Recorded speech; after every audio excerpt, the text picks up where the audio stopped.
গত ১ এপ্রিল থেকে রাজধানীর সড়ক ও ফুটপাত দখলমুক্ত করতে জোরালো অভিযান শুরু করে ঢাকা মেট্রোপলিটন পুলিশ ও ২ সিটি কর্পোরেশন।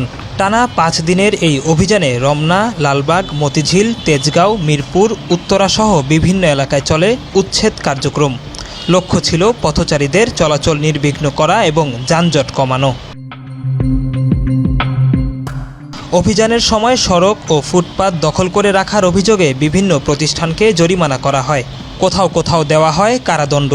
বেশ কয়েকটি স্থানে আইনশৃঙ্খলা বাহিনীর সদস্যদের সঙ্গে হকারদের বাকবিতণ্ডা দেখা যায়।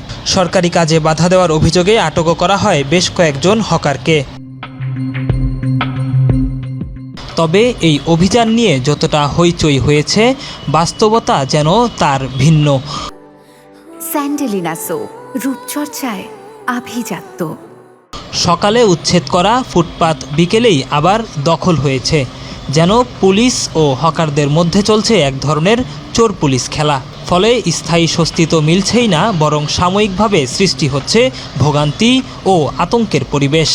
অনেকেই সর্বস্ব হারিয়ে নিঃস্ব হয়েছে। ফয়দা লুটেছে এক শ্রেণীর অসাধু চক্র। সরেজমিনে দেখা গেছে গুলিস্তান, নিউ মার্কেট, মতিঝিল, বাইতুল মোকাররম, ফার্মগেট, কারওয়ান বাজার সহ বিভিন্ন এলাকায় সমন্বিতভাবে অভিযান চালানো হলেও বর্তমানে আবারও ফুটপাতের বড় অংশ জুড়ে বসেছে ভ্রাম্যমাণ দোকান। যেন দেখার কেউ নেই। লোক দেখানো অভিযানের পর সবকিছু স্বাভাবিক। অনেকেই প্রশ্ন তুলছেন, যদি ফুটপাত দখলমুক্ত রাখা না যায় তাহলে অভিযান চালিয়ে কী লাভ? তাছাড়া অভিযানে ব্যর্থ হওয়া অর্থ তো পুরোটাই গচ্চা গেল। তাই অভিযানের সার্থকতা নিয়ে প্রশ্ন অনেকের। ফুটপাত তো খালি হয় নাই, সেই ফুটপাত তো আগের মতোই আছে। আসলে ফুটপাত উঠাইতে হলে এদেরকে পূর্ণ বহলটা করা উচিত।